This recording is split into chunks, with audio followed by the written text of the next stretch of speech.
dahil above 15 years old na po siya, tapos may... Pero below 16 siya, sir. Yes, ma'am.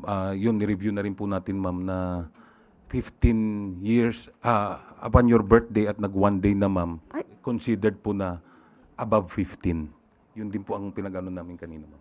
So, yun yung legal opinion Yes, ma'am. na binibigay. Yes, So, tingin nyo, sir, because madalas naman na pag-uusapan na kapag ka 15 and below ay hindi nakukulong.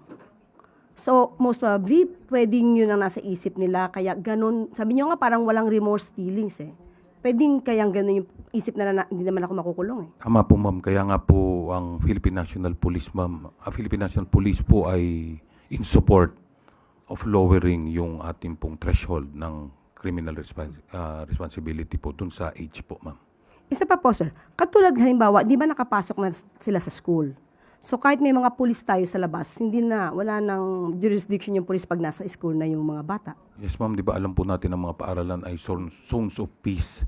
Hindi po pwedeng basta pumasok ang ating kapulisan except for exigency situations. Kunyari, kagaya po nito na mayroon ng nagpapaputok, mayroon ng violent attack, tsaka po kami papasok. We have to ask permission po from the school authorities dahil hindi nga naman po magandang tignan na mayroong paikot-ikot po na pulis sa loob ng school na may armas. Pero ito nga po, ma'am, kaya isasama po natin sa pagre-review yung security protocols kung ano po ang pwede maging adjustments dito since nangyari na nga po ito, ma'am. So, pag ganun, sir, di ba, ito karaniwan to, kapag ka ikaw ay estudyante, normally hindi ka naman kinakapkapan na ng security guard eh. Opo, ma'am. Yun nga po talaga. Pag nakita lang yung ID mo, papapasukin ka na lang eh. Actually, di ba yung pong no ID, no entry lang naman po ang ano ng gwardiya natin. So, siguro ito nga po with the recent events, we have to adjust po. At yung ano po kasi dito, ma'am, yung practicality, yung mga school, yung mga paaralan na mayroon pong thousands of students, how long will it take for them na kapakapan po natin lahat? Yung po ito yung mga considerations that we will be taking. Pero sir, buti naka-respondi po agad ang PNP sa loob ng 2 minuto. Yes, ma'am. Alinsunod nga sa kautusan ng ating mahal na Pangulo, ma'am, ay agad na pinag-utos rin ng ating Chief PNP ang mas agarang pagbabantay, lalo na nga po nung nangyari na yung sa Cavite po. So, fortunately po dito sa event na ito, at we cannot say naman na fortunate po talaga dahil po Well, at may least nasawi, nakahanda. pero po nakahanda at nakapunta po. At we're thinking na yung mga hindi po naiputok ay baka dahil dumating na po yung ating kapulisan na baka may iba pa pong tinamaan. Dahil meron pa po silang bala at kayang ma'am, meron mag-reload pa. eh. Yes, ma'am. Baka meron pa pong magazine na extra na hindi po natin nakikita. Maraming salamat po, Colonel Allen Ray ko sa inyong pagpapaliwanag sa nangyaring insidente. Maraming salamat po. Thank you po, ma'am. Thank you po. At handa na po ako sa inyong mga katanungan. Unang tanong mula kay Alvin Baltasar, Radyo Pilipinas. Yusek, good afternoon po.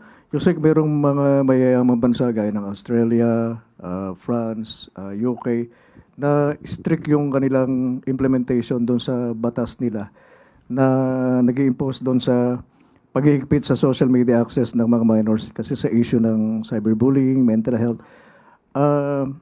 Nakikita mo ba ng Pangulo na kailangan ding repasuhin ng Pilipinas yung access ng mga bata sa social media and eventually humiling sa Kongreso na magkaroon ng batas tungkol dito? Actually, napag-usapan po yan na nai-report nga po na itong mga batang ito ay gumon sa paglalaro ng online gaming na marahas. So, napag-usapan po na yung mga ganong klaseng app ay dapat na maban sa Pilipinas. So, maganda pong mungkahiyan at sana makagawa agad ng batas at open po ang Pangulo sa ganyang mga panukala. May effort po ba ang Pangulo na makapag-usap sa Congress para mabilis na maisulong ito, Yusek? Sa tingin po natin, kahit hindi na po kausapin ng mga mababatas dahil sa nangyari pong ito, ay mabilisan din sila magbabalangkas ng batas para po maisakatuparan ito. Salamat po, Yusek. Sunod na tanong mula kay Junel Maribohok, UNTV. Nasagot na po doon sa online games. Doon na lang po sa dagdag na budget na para doon sa mga public schools, para doon sa sinasabing mga well-trained na security guard. Bukas po ba dito yung palasyo na mabigyan sila ng dagdag na pondo para dito? Yan po ay naitanong din po natin at kung kinakailangan po talaga ay kailangan po magdagdag ng budget. Pagka ito po ang pinag-usapan natin para po sa seguridad ng ating mga kabataan at mga mag-aaral. Sunod na tanong mula kay Leth Narciso, DZRH.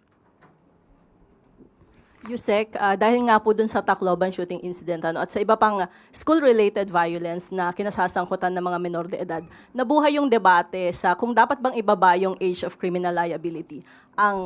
Si Senator Robin Padilla, sabi niya, ang tanong niya, may special session kaya yung kanyang panukala tungkol doon.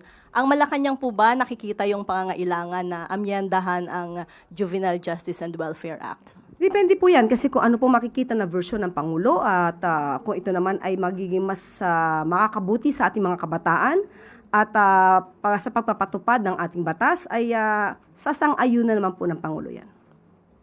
Doon po sa mga tumututol, ang mga nagsasabi na hindi kailangan. Ang sinasabi po, kailangan ay ipatupad na mabuti yung batas. At isa po dun sa naging nakapaloob dyan yung mapondohan, halimbawa yung child caring institutions. Na pagtutuon ng pansin po ba ito ng pamahalaan? Ganito yan eh.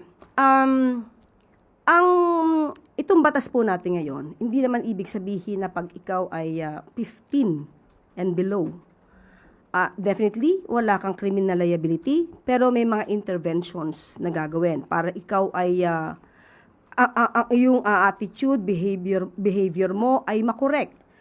Ang tingin natin na medyo may pagkukulang dito dahil pag inisip natin na 15 and below, hindi na kinakasuhan. Pinapakawalan na lang. Nawawala yung pagpapa-implement, pag-i-enforce nung sinasabing intervention. So, isa yan sa nakikita natin na kakulangan.